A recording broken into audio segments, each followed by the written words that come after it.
This week will be a critical time for US President Barack Obama. He failed to get support for military action in Syria at the G-20 summit. Now he's waiting on a vote in his own Congress to see if he has the backing of the American people.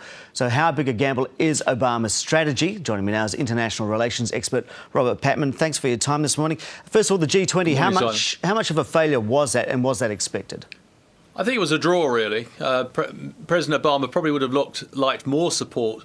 But on the other hand, he got about 10 countries to basically share the American position that the Assad regime, on balance, had large responsibility for the chemical weapons attack that's occurred on October the 21st in Syria.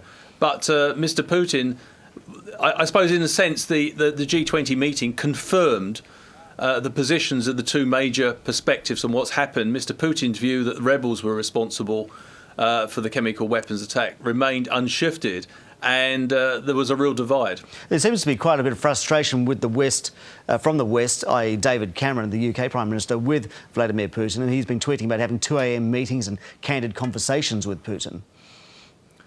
I think the West is extremely frustrated with Russia.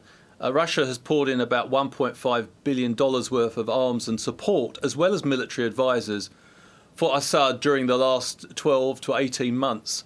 And Russia, of course, has a military base in Syria, and there's no signs that Assad is going to shift his support. I think Mr. Putin has possibly misread the Obama administration as being weak and not prepared to do something. He's probably reached that assessment because Mr. Obama has tried to work through the UN Security Council to date, and for 2.5 years, the United States has drafted a number of resolutions in the UN Security Council which have been promptly vetoed by Russia and China. And I think that Mr. Putin is perhaps surprised that Mr. Obama has now gone to Congress for authorization to use military force. OK, so it's a big week in America. We're going to have the Congress vote where Obama's asking the American people for legitimacy to go in and do some kind of intervention in Syria. Is there going to be a big push from Obama and his people ahead of this vote? Absolutely.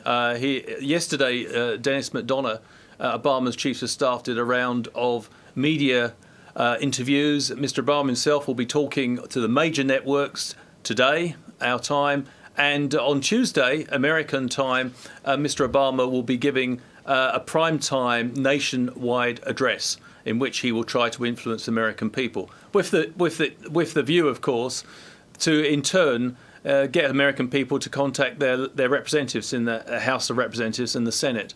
At the moment, Mr. Obama the opinion in the Senate seems to be edging towards supporting Mr. Obama, but in the House of Representatives he has an uphill struggle where the noes seem to outnumber the yeses at the moment.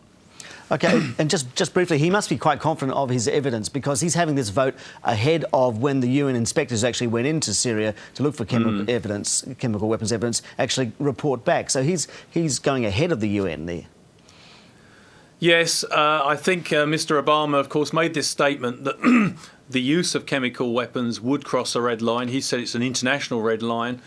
And I think he must be utterly convinced. Remember, Mr. Obama, when he came in, said that any actionable intelligence, intelligence which will be used for action, had to have a new threshold of credibility. Presumably, he was talking about the false intelligence which led to US involvement in Iraq. Presumably, he has raised that bar, and presumably he's completely convinced from a multiplicity of sources that President Assad is responsible for what occurred.